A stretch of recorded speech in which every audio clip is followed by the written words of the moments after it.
메멘토 모리라고 하는 경구를 여러분들도 알고 계시라고 생각합니다. 죽는다는 것을 기억하라 라고 하는 말씀입니다. 중세기 유럽 사람들도 이 메멘토 모리라고 하는 것을 좌우명으로 삼고 살았다고 합니다. 오늘 읽은 본문 가운데 있는 부활에 대한 말씀을 강조하는 의미라고 생각을 합니다. 근데 이런 설교가 있습니다. 어떤 사람들은 지금 몸담아 살고 있는 집을 자기 왕국인 양 여깁니다.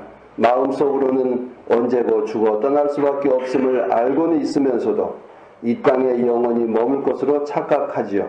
그들은 비싼 제목으로 지은 큰 집을 자랑합니다. 밝은 색으로 집을 단장하고 최고급 가구들을 방 안을 채우는 데서 즐거움을 맛봅니다. 수백 년이 지나도 까딱없을 집을 짓고 살면 평화와 안전이 보장된다고 생각합니다. 그러나 이와 반대로 우리는 자신이 잠시 땅에 머물다가는 나그네임을 알고 있습니다. 지금 몸담아 살고 있는 집이 영생으로 가는 길목의 여관일 뿐이라는 것도 알고 있습니다. 우리는 우리를 둘러싼 벽이나 지붕에서 평화와 안전을 구하지 않습니다. 오히려 거룩한 벽에 둘러싸이고 하늘을 지붕 삼기를 원합니다. 사랑으로 이루는 선한 행실이야말로 우리의 살림살이요 가구들입니다. 이건 중세 400년도에 콘스탄티노스 대주교였던 요한 크리소스톰 교부가 했던 나그네 신앙이라고 하는 설교의 한 대목입니다. 우리는 이 설교자의 설교뿐만 아니라 우리의 삶의 과정에서 우리는 영원 무궁하도록 살아가는 존재가 아니라고 하는 것을 잘 알고 있습니다. 이 설교자가 우리는 나그네다라고 하는 것을 강조하는 것은 결코 오늘 이 땅에서 무책임하게 살자라고 하는 것을 말하는 것은 아닙니다. 나그네와 같은 삶, 그래서 현실에 매이지 않고 자유롭고 하나님께 책임이 있는 삶을 살아가자라고 하는 것을 역설하고자 나그네 신앙이라고 하는 것을 강조하고 있습니다. 오늘 이 본문 읽어드린 본문 가운데서도 주님께서도 부활을 말씀하시지만 그 끝에 하나님 하시는 말씀은 메멘토 모리, 우리는 하나님 안에 살고 있다. 우리는 모두 다 죽지만 하나님 안에 살고 있다라고 하는 이 이야기를 하고 있습니다. 38절에 하나님은 죽은 사람들의 하나님이 아니라 살아있는 사람들의 하나님이시다. 모든 사람은 하나님과 관계 속에 살고 있다. 그래서 저는 오히려 메멘토 모리, 죽음을 기억하라는 것이 아니라 살아있음을 기억하라라고 하는 말씀으로 오늘 본문 말씀을 우리가 이해하는 것이 바르다라고 생각합니다. 이 말씀을 하시는 그 까닭은 앞에 그 27절에 나와 있습니다만 사두개인들이 예수께 와서 묻는 것으로 이 이야기를 시작하고 있습니다. 7 형제와 살다가 아무도 아들을 낳지 못하고 죽은 이 여인에 대해서 묻습니다. 아마 이 부활이라고 하는 이야기의 논리적 모순 내지는 상황적인 어떤 어려움을 들어서 부활에 대한 부정을 이끌어내려고 하는 그런 의도가 담겨있는 질문입니다. 분명히 그들은 예수에게서 부활에 대해서 부활이 어떤 것입니까? 라고 궁금해서 묻거나 나도 부활의 삶을 배우고 싶습니다 라고 묻는 것은 아닙니다. 부활 이야기는 이 황당한 이야기다. 이 황당한 이야기에 대한 근거로 이야기를 하고 있습니다. 7 형제의 죽음 이야기는 마카베오에 보면 우리 구약 외경에 있는 마카베오서에 7 형제가 죽은 이야기가 있습니다. 아마 그 이야기를 변형해서 묻고 있는 것으로 추정하고 있습니다. 근데 그 7 형제의 죽은 이야기는 아주 순교자의 이야기죠. 우상에게 특히 당시 알렉산더 대왕이 통치하던 헬레니즘 시대를 거부하고 제우스 신에 대한 신앙을 거부하고 오로지 야훼 신앙을 고집했던 유대인의 이야기가 마카베오서에 담겨 있습니다. 그런데 사두개인 사람들은 정말 야훼 신앙에 충실했던 이 마카베오 들려있는 7 형제 이야기를 왜곡해서 뒤집어서 부활에 대한 부정의 이야기로 끌어가고 있습니다.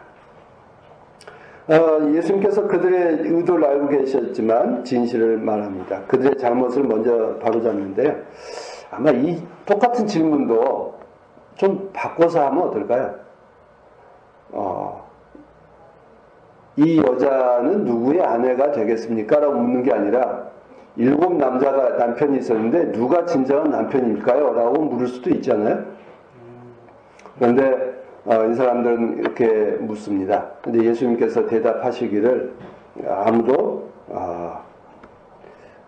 천사와 같아서 더 이상 죽지도 않고 또 그들은 부활의 자녀들이므로 하나님의 자녀들이다 라고 하는 말씀을 합니다. 이 말씀은 무슨 말씀일까요? 부활의 존재들, 그리스도 안에서 하나님 안에서 새로운 생명을 얻은 사람들은 누구의 남편이냐, 누구의 아내냐, 누구의 자식이냐라고 묻지 않는다는 것입니다. 오로지 묻는 건 뭐죠? 하나님의 자녀다라고 하는 것입니다. 우리는 지금 사람을 어떻게 보고 있습니까? 남자냐, 여자냐, 그가 부자냐, 가난한 자냐, 그가 미국 사람이냐, 한국 사람이냐, 그는 나이가 들었느냐, 젊었느냐. 우리가 눈에 보이는 것으로 우리는 사람을 판정하고 그에 대해서 묻습니다. 그런데 하나님 안에서 부활의 생명을 받은 사람들은 묻지 않는다는 것입니다. 우리는 모두 다 하나님 안에서 한 자녀다. 우리는 모두 다 하나님의 자녀다라고 말한다는 것입니다. 이런 사두개인들의 질문, 부활의 삶에 대해서 왜곡하고 비틀어서 부활을 부인하고자 하는 그 질문에 대해서 부활이란 게 뭐냐에 대한 답입니다. 우리는 부활에 대해서 어떻게 생각합니까? 많은 지성적인 신앙인들은 부활에 대해서 황당하다라고 생각합니다. 죽으면 그걸로 끝이지 무슨 부활이냐라고 생각합니다. 또 어떤 사람들은 부활을 하면 천국에 가서 온갖 호의호식과 부귀영화를 누리는 그런 최고의 나라에 가는 것처럼 설명하기도 합니다. 정말 부활이라고 하는 것이 그런 것일까? 또 죽어서 간다라고 하는 그 나라가 그런 것일까? 죽는다는 게 과연 뭘까? 라고 하는 물음을 우리는 부활 신앙을 통해서 묻게 합니다. 부활은 죽음에 대한 물음이고 죽으면 모든 것이 끝난다라고 하는 그 물음에 대한 답입니다. 우리는 흔히 말해서 죽으면 그만이다. 죽으면 모두가 끝이다. 라고 생각을 하죠. 그래서 뭐라고 그러죠? 너 죽여버릴 거야. 라고 협박을 합니다. 죽음하면 우리들의 남는 이미지는 어떤 어둠, 고통, 허무, 모든 것이 사라짐, 이런 것이 우리는 흔한 죽음에 대한 생각입니다. 그러나 우리 그리스도인들은 부활하면 부활의 삶, 부활의 죽음 이후의 부활에 대해서 생각할 때 거기에 연관된 단어가 뭐죠? 살아있음, 밝음, 기쁨, 어떤 충만함, 많은 사람들이 생각하고 있는 죽음, 그래서 허무, 어둠, 고통, 사라짐, 이런 것이 아니라 오히려 우리는 죽음 이후에 밝음, 충만해짐, 생명, 기쁨에 대한 이야기를 합니다. 결국 죽음에 대한 이후에 대한 생각을 서로 다르게 하고 있는 것입니다. 그래서 우리는 부활에 대한 이야기는 우리 그리스도인들의 삶과 죽음, 그리고 그 삶과 죽음의 경계가 어디일까에 대해서 다시 한번 묻게 됩니다. 누가복음 20장 37절의 말씀을 보면 뭐죠? 죽은 사람들이 살아난다는 사실은 모세도 가시나무 떨기 이야기가 나오는 대목에서 보여주었다. 거기서 그는 주님을 아브라함의 하나님, 이삭의 하나님, 야곱의 하나님이라고 부르고 있다. 근데 이 이야기가 아는 것 같았지만 좀 모호합니다. 모세는 불이 붙었으나 타지 않는 떨기나무 그 현상을 통해서 하나님을 경험했습니다. 그리고 하나님은 그에게 말합니다. 내가 선 곳은 거룩한 땅이다. 내 발에서 신발을 벗으라 라고 하고 나는 너의 조상 하나님, 아브라함의 하나님, 이삭의 하나님, 야곱의 하나님이라고 출애굽기 3장 6절에 말씀합니다. 파스칼이 팡세에도 이 말을 인용했다고 할 정도로 이 말은 유명한데요. 여기에 나오는 인물은 아브라함, 이삭, 야곱입니다. 모두 다 고대 이스라엘의 조상들이죠. 왜 이 말이 무슨 의미일까 대해서 다시 한번 생각해 봐야 됩니다. 첫째는 우리가 믿는 하나님은 죽은 자들의 하나님, 이미 사라져버린 과거의 하나님이 아니다라는 것입니다. 과거 조상들과 함께 하셨던 하나님.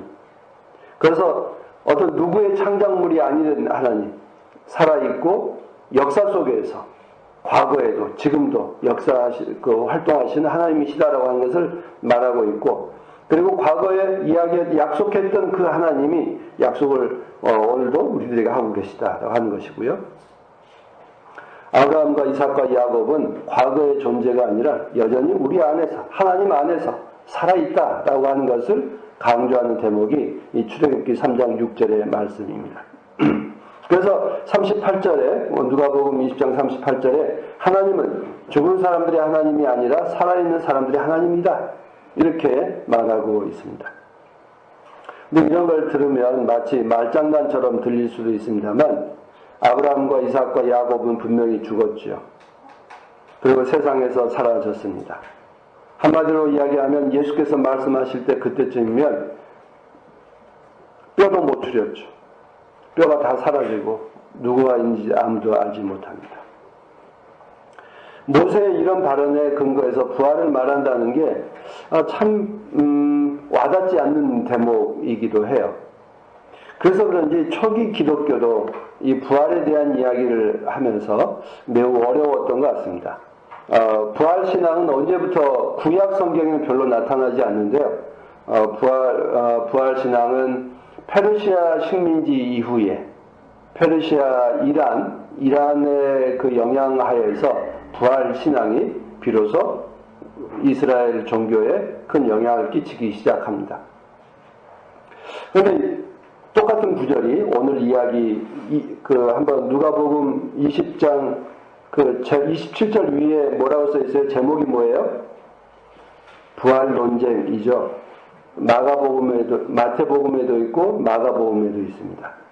근데 비교해서 읽어보면 38절의 이 마지막 구절, 모든 사람은 하나님과의 관계 속에 살고 있다.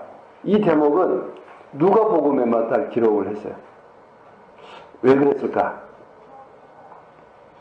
아마 누가복음에 있는 공동체에 있는 사람들은 이 부활신앙의 출애굽기 3장 6절에 있는 37절의 말씀을 아브라함의 하나님, 이삭의 하나님, 야곱의 하나님이라고 하는, 그래서 우리는 그 하나님 안에 살고 있다라고 하는 말씀이 별로 와닿지 않았던 것 같아요.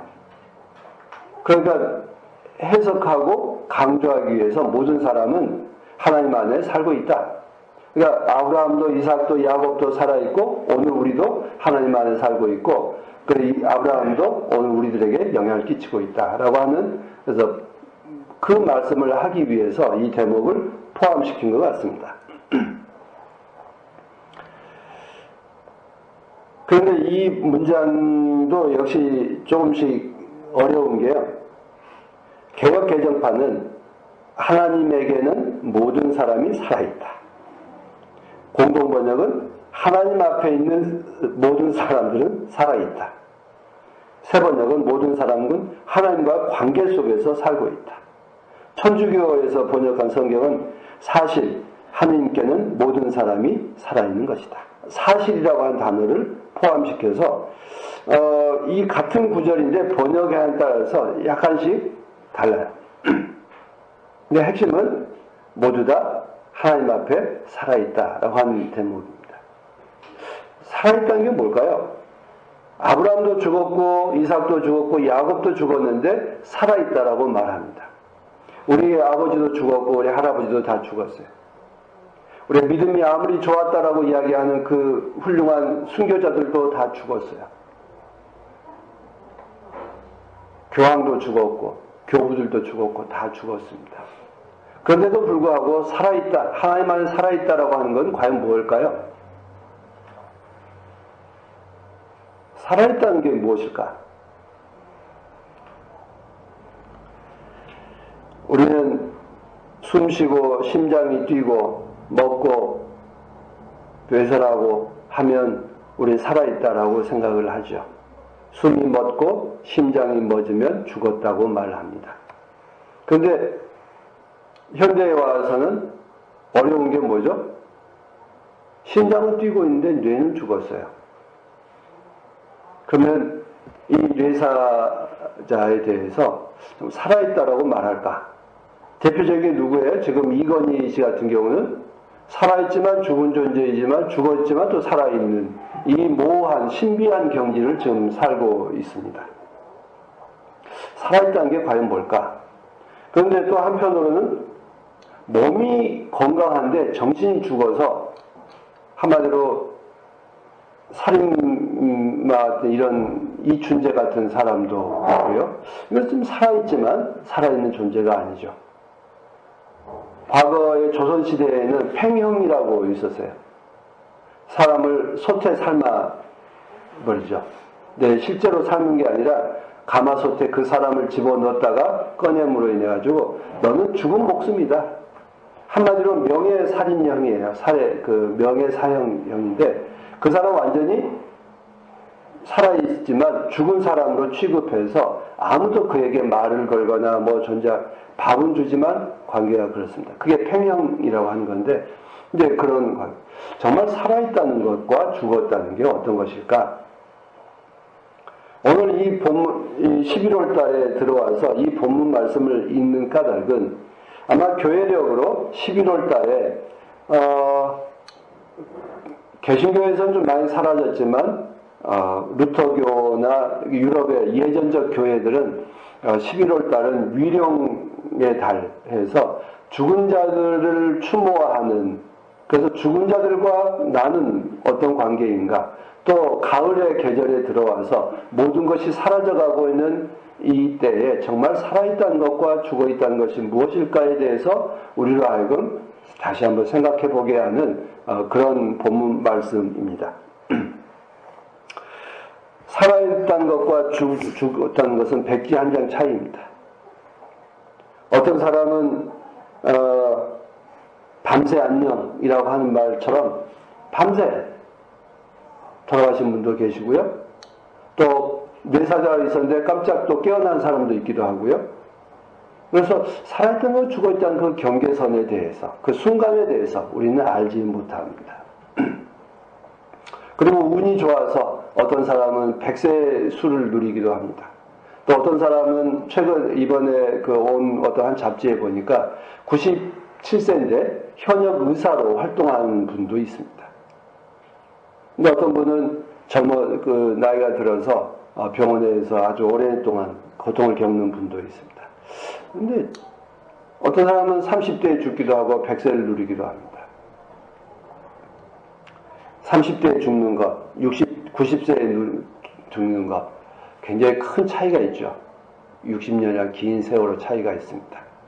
그런데 그것도 시간을 어디로 기준하느냐에 따라서 그 길고 짧음도 되게 허무해지죠.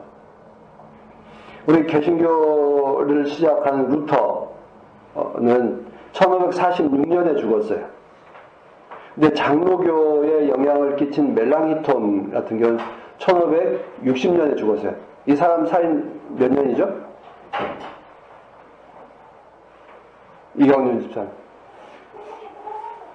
1546년에 죽고 1560년에 죽었다니까 어떻게 2년이에요? 네? 네.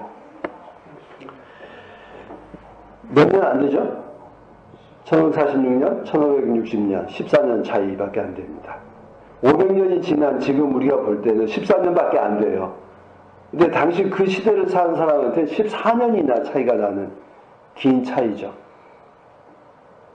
제가 가끔 이야기하는데 전환 시대가 끝나고 후한이 열리기까지 신나라라고 있었죠.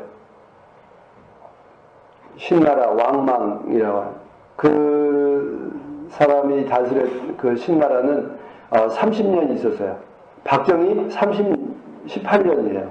18년보다 2배를 더 살았던 다스렸던 사람이고요. 전두환을 따지면 무려 4배 이상 가까이 했던 독재자였습니다.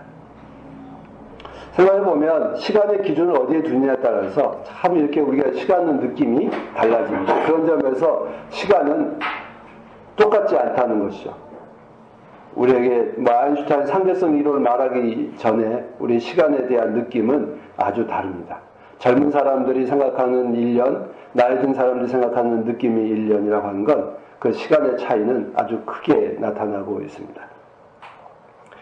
우리는 삶과 죽음이라고 하는 것은 그렇게 크게 차이가 나지 않는다 하는 것입니다. 우리는 서두에 제가 메멘토 모리, 죽음을 기억하라고 하는 말을 여러분들에게 들려주었습니다만 실제로 우리가 기억해야 될 것은 모든 사람이 죽는다라고 하는 것을 기억하는 것이 아니라 우리는 모두 다 하나님 안에 살고 있다. 하나님 안에 살아있는 존재다. 라고 하는 존재입니다. 메멘토, 숨. 라틴어로 살아있다, 존재한다 라고 하는 게 숨이에요. 우리가 숨 쉰다 라고 하는 숨하고 발음이 똑같아요. 아마 극우주의자들 하면 또 한글이 라틴어가 됐다고 말할지는 모르겠어요.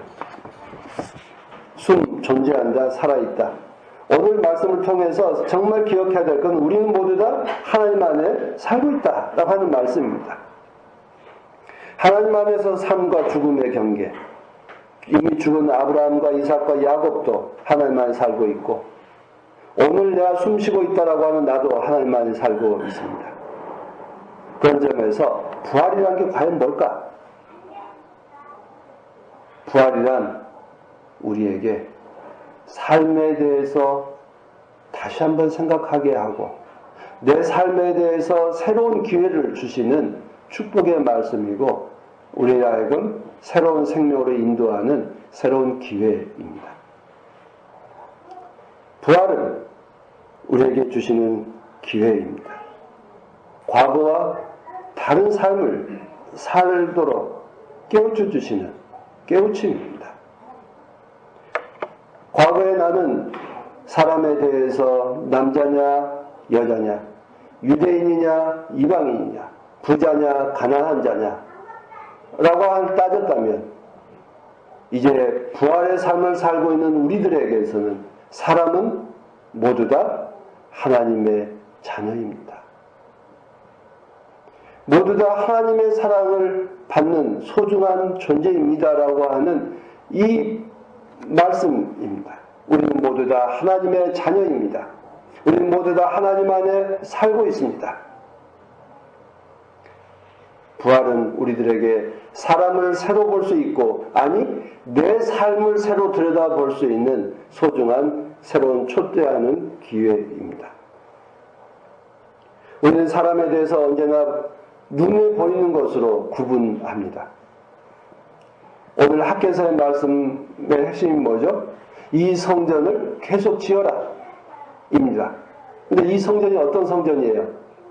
초라해 보이는 성전입니다. 먼저 성전을 기억한 사람들에게는 이 성전이 초라해 보일 것이다. 초라해 보일 것이다 라고 말씀하시고 나서 그럼에도 불구하고 이 성전을 계속 지어라. 힘을 내서 계속 지어라. 왜? 내가 하나님께서 이 성전을 이 성전 안에 내가 머물러 있을 것이다.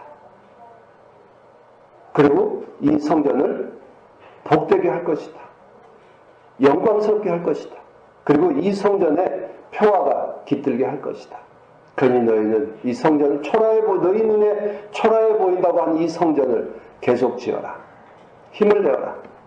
하는 것입니다. 우리는 어떤 존재입니까? 하나님의 영이 머물고 있는 하나님의 성전이다라고 바울사도는 우리에게 깨우쳐 주십니다.